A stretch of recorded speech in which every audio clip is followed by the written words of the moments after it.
Aputu National aurait escroqué une sœur à hauteur de 3000 €. Je parle d'une sœur parce que c'est une Togolaise. Dans cette vidéo, je viens faire le décryptage dépourvu de toute émotion. Si tu es émotif, je te demande directement de ne pas suivre cette vidéo-là. Je vais faire un décryptage très pointu. Je vais situer les responsabilités. Et je vais les amener les uns et les autres à se faire une remise en cause. J'ai mal. Oui, j'ai très mal. Générique.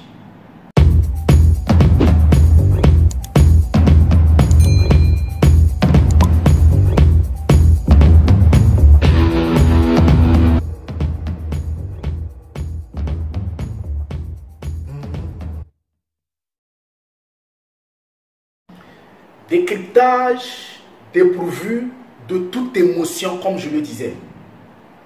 Je connais aussi la toile. Je suis persuadé qu'il y aura des gens qui viendront commenter cette vidéo-là avec toute une émotion. Vous pouvez me faire confiance, je ne vais pas trop lire vos commentaires.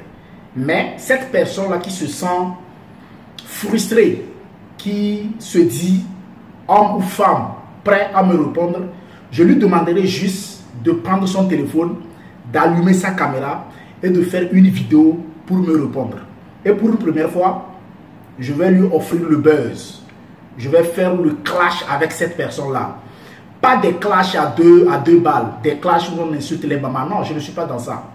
Mais je vais répondre à cette personne avec un français courant, soutenu peut-être même.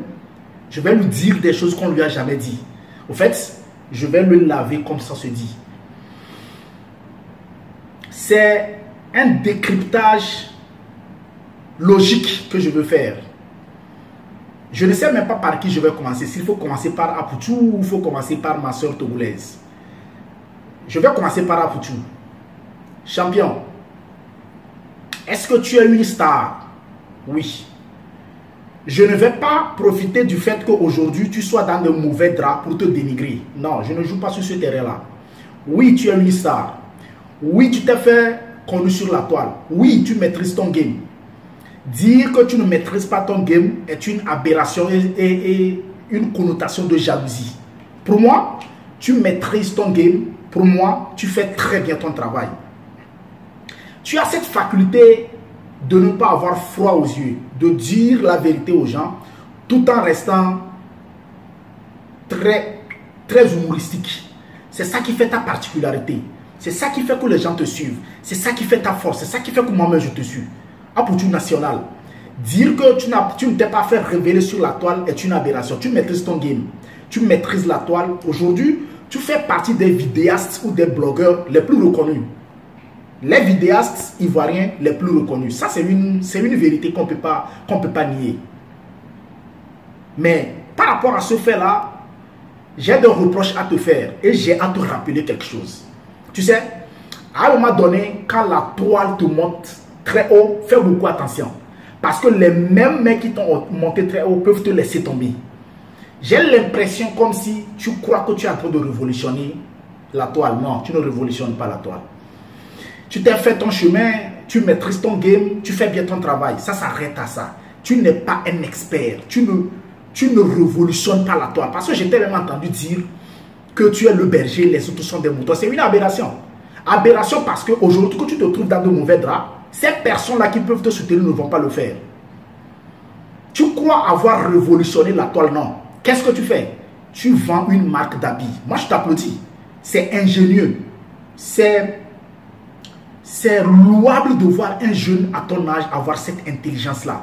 Les autres jeunes peuvent profiter et apprendre de toi. Mais ce que tu fais, beaucoup le font déjà. Lola Beauté vend sur la toile. Cendrillon d'Afrique vend sur la toile. Don Giovanni a vendu du glutathium sur la toile.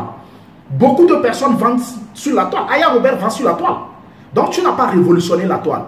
Tu es en train de faire ton chemin et tu le fais très bien. Mais ne pense pas que tu es tellement au sommet. Parce que, excusez-moi, quand tu crois tellement être au sommet et que tu te laisses saouler par la toile, tu commets des bévues. Et c'est ce que tu es en train de faire. Je vais te dire quelque chose. Dans la forme, je peux te culpabiliser. Même si dans le fond, j'aurais parlé à ma soeur togolaise dans la deuxième partie. Dans le fond, je ne te culpabilise pas trop. Mais dans la forme, tu as commis des erreurs. Première erreur. Pourquoi avoir donné l'espoir à cette dernière-là? Parce que moi, j'ai suivi de bout en bout l'histoire. Parce que je suis quelqu'un, avant de débattre d'un sujet, il me faut des tenants et des aboutissants. La soeur togolaise estime avoir quitté sa ville pour venir te rencontrer à Paris où elle aurait même pris un hôtel. Pourquoi lui avoir donné cet espoir-là si tu n'es pas en train de l'amener sur ce terrain-là? Première erreur commise.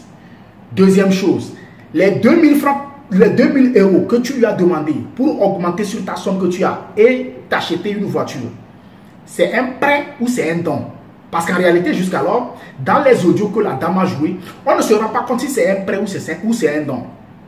Si ce n'est pas un prêt ni un don, c'est que tu lui as donné l'espoir par rapport à quelque chose, c'est-à-dire le sexe. Et elle t'a suivi bêtement. Donc, il y a abus de confiance et il y a escroquerie. Dans la forme, bien sûr. Mais je ne pourrais pas tellement te juger dans la mesure où je n'ai pas encore ta version. Autre chose que je vais te dire, c'est que quand on est sur la toile et on atteint un niveau, il faut avoir l'intelligence de gérer ses émotions. Tu gères mal tes émotions.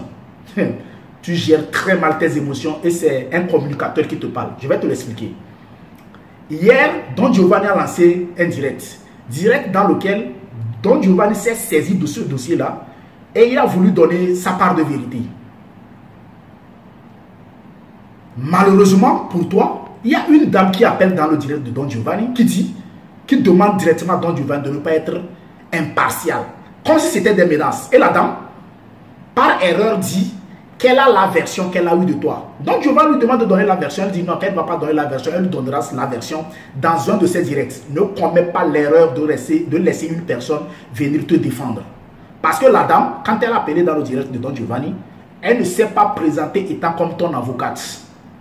C'est une mauvaise gestion des émotions. Vous avez paniqué. Vous avez paniqué parce que quand elle vient dire à Don Giovanni de ne pas être impartial, alors qu'elle refuse de donner sa version, Don Giovanni ne doit pas être partial ou impartial par rapport à quoi? Alors que Don Giovanni, il a déjà une version. La version de la victime, qui a même appelé dans le direct de Don Giovanni. Tu dois apprendre à gérer tes émotions. Autre chose, la dernière émission par rapport à ta maman, dans Faha Faha, moi j'ai trouvé une dame posée qui a répondu à toutes les questions. Mais moi je savais qu'elle a commis une erreur que les gens ne voyaient pas. Les gens étaient émotifs. Je savais qu'en communication, elle a commis une erreur. Quelle erreur, j'allais dire, je vais te le prouver. Quand les journalistes lui ont posé la question de savoir comment est-ce que vit son enfant, elle a dit son enfant vit bien. Et que l'appartement dans lequel tu es, c'est toi qui le paies. C'est bien. Maintenant, quand on lui pose à la fin la question de savoir ton enfant fait quel travail et qu'elle se lève, elle dit non, l'émission est finie, il y a un problème. Parce que toute maman africaine est fière de dire ce que son enfant fait. Finalement, c'est que tu es en train de perdre ta crédibilité parce que les gens diront ta mère connaissait le travail que tu fais. Et ton travail, c'est l'escroquerie. Et là, tu donnes raison à ces personnes-là avec qui tu as de l'adversité. Ces personnes avec qui tu as eu à faire le chemin et avec qui aujourd'hui tu ne t'entends plus, qui sous-entendent que tu es un escroc. Pour le moment, on ne dira pas que tu es un escroc, mais ça laisse des traces. Ta crédibilité est en jeu. Essaie de revoir ta crédibilité. Une dernière chose. Tu as toujours dit et tu as toujours prouvé que ton leitmotiv, c'est que tu es venu défendre les artistes coupés décalés et surtout les artistes en général.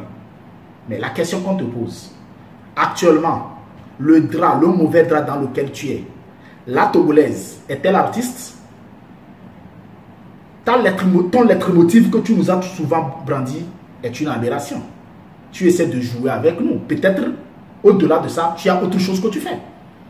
Nous, on ne va pas te juger. Dans les funérailles d'un enfant, on ne dure pas. Je n'ai pas tous les éléments venant de toi, ta version, pour que je puisse te culpabiliser. Mais moi, je te montre juste quelques petites couacs que tu dois corriger dans le futur. J'ai foi. J'ai foi que tu vas te relever. J'ai foi que tu as une force vocale, tu as un charisme et que tu vas t'en sortir. Et si tu t'en sors, essaie de revoir là où tu poses tes pieds. Et tu dois savoir qu'un homme, quand il marche, il laisse des traces. C'est important. La Togolaise, ma soeur, à toi, je vais te parler très fort, en fait. Parce que j'estime que tu es une soeur. Donc, je dois te parler. Très fort, d'ailleurs, même. Donc, quand tu as quitté le Togo pour la France, c'est tout ce que toi, tu as trouvé à nous offrir, à nous, peuple togolais. C'est-à-dire le manque d'intelligence, quoi. La femme togolaise est une femme très intelligente et entreprenante. Je ne sais pas là où tu as hérité de cette ignorance-là. Quand tu t'es regardé, tu n'as pas plus âgé qu'Apoutou. Mais sauf que Apoutou t'a drainé dans la farine. Donc, toi, dans tout ce que tu as eu à trouver, c'est d'aller draguer Apoutou. Et de lui donner 3000 €. Estimant que premièrement, c'était pour acheter le costume. Ensuite, le costume. Et après, un don ou un prêt, je ne sais pas, de 2000 € pour que lui puisse s'acheter une voiture. D'accord. Tu as dragué quelqu'un. Tu viens pleurnicher, pourquoi? Moi, je ne comprends pas. Tu pleurniches au fait, pourquoi? Tu cherches à prouver quoi, au fait? Parce que je vais être dur avec toi. C'est pas parce que pour tu es ivoirien que je vais te supporter parce que tu es une soeur. Je vais être sincère avec toi. Tu ne t'en sortiras pas vainqueur. Tu ne vas pas t'en sortir. Parce que tous les audios, les notes vocales que tu as jouées, on ne voit pas quelque part où tu es en train de te faire du chantage. Au contraire, on voit une dame qui a donné de l'argent à une personne par consentement. La seule chose que Apoutou pourra se reprocher, c'est de ne pas encore t'avoir envoyé ta commande de costume acheté. Et ça, il va le faire parce qu'il a des costumes. Mais les autres, il ne t'a pas fait de chantage. Tu as aimé quelqu'un à qui tu as fait des dons. Je ne sais même pas pourquoi tu viens pleurnicher. Autre chose, dans le direct de Don Giovanni où tu as appelé que moi j'ai suivi, tu as mentionné le nom Mathieu Nyasimbe, soit disant que Mathieu Nyasimbe est l'ami de Apoutou. Donc au moment où ça chauffait sur toi, tu as eu appelé Mathieu Nyasimbe. Tu associes Mathieu Nyasimbe à ça, pourquoi? Oui, il est un frère à toi. Oui, je comprends. Mathieu Nyasimbe et Apoutou sont juste des amis. On t'a dit que Mathieu Nyasimbe et Apoutou ont créé un syndicat. Tu appelles Mathieu Nyasimbe pour qu'il puisse faire quoi? Je vais te poser une question. Si c'est Mathieu Nyasimbe qui t'avait demandé qu'il a besoin de 2000 € pour s'acheter une voiture, je suis persuadé qu'actuellement, tu aurais dit ça dans des groupes de Togolais où on serait en train de se moquer de Mathieu Nyasimbe. Mais bêtement et sans intelligence, tu as donné ça à un jeune que tu dépasses en âge, Apoutou. Et après, c'est toi qui reviens chercher Mathieu Nyasimbe pour qu'il fasse quoi? Quand tu faisais tes transactions, tu as mis Mathieu Nyasimbe comme intermédiaire. Quand tu allais pour baiser le pays du jeune, tu allais le faire avec Mathieu Nyasimbe. Quand tu as quitté ta ville, prenant le train pour venir rencontrer Apoutou à Paris, toi, une femme, tu loues un hôtel pour qu'il puisse coucher avec toi. Tu as discuté de ça avec Mathieu Nyasimbe d'abord. Soyez intelligents au fait, vous, nos soeurs. Ce n'est pas une xénophobie que je fais. Mais j'essaie de te dire quelque chose. Moi, je n'ai pas compris au fait. Donc, dans tout ce que le Togo t'a donné comme intelligence, c'est tout ce que toi, tu nous offres. Un spectacle de cul. Parce que tu es tombée amoureuse d'un jeune. Maintenant, la question, la voici. Le français avec qui tu es, le blanc avec qui tu l'as épousé, pourquoi? Fallait pas l'épouser. Je comprends que tu es en train de tomber amoureuse d'un jeune homme. Abandonne ton français ou bien ton européen, ton blanc, comme tu le dis toi-même, et concentre-toi sur le jeune. Et tu es fier de nous brandir que est-ce que tu es la seule à avoir un amant? Non, tu n'es pas la seule à avoir un amant. Sauf que actuellement, tu es la seule à pleurnicher. C'est de ça qu'il s'agit, ma soeur. Tu peux me faire confiance, hein? Tu ne t'en sortiras pas vainqueur. Au nom de l'amour, tu as donné des choses à un jeune homme qui t'a roulé dans la farine. Tu ne vas pas t'en sortir parce qu'il ne t'a pas fait de chantage. Là où il te demandait qu'il a un peu d'argent, il a besoin de 2000 € pour compléter. C'est une stratégie d'escroquerie, tout le monde le sait. Mais moi j'ai écouté ton audio. Tu lui as dit, donne-moi le temps, je vais y réfléchir, je te reviens chérie, bisous. Ça voudrait dire que tu as fait un don au nom de l'amour. Tu ne vas pas t'en sortir. Pour une prochaine fois, essaie d'être intelligente. Essaie de réfléchir. Les Togolaises ne sont pas aussi idiotes. Je me réserve de t'insulter idiote, mais j'ai mal pour toi. J'ai mal. J'ai mal parce que je t'ai même entendu dire les 3000 € qu'il t'a bouffé, tu aurais pu envoyer ça à ta famille. Ah bon? Là, tu connais, tu savais que tu avais une famille, mais tu ne l'as pas fait. J'ose croire que c'est un buzz que vous êtes en train de faire. Parce que étant un communicateur, je me dis, ça peut aussi être un buzz. Un buzz parce que Apouchou est en train de vouloir lancer un truc. Un buzz parce que toi aussi tu veux te faire connaître. J'espère que c'est un buzz. À 60%, je me dis que ça doit être un buzz. Si c'est un buzz, l'un ou l'autre ou vous deux, vous viendrez nous dire que c'est un buzz. Et nous, on comprendrait, même si on a eu déjà fait un décryptage de forme et de fond. Mais si ce n'est pas un buzz, tu peux me faire confiance. Si tu ne fais pas attention, ton mariage va se gâcher. C'est un esprit qui te parle. Tu peux m'insulter, hein, mais c'est un esprit qui te parle. Ton mariage va se gâcher et tu vas souffrir en France. Fais beaucoup attention. Je suis Sam Adous, l'anticonformiste. Cette vidéo pour décrypter cette situation très touchante. Apouchou national, tu dois changer.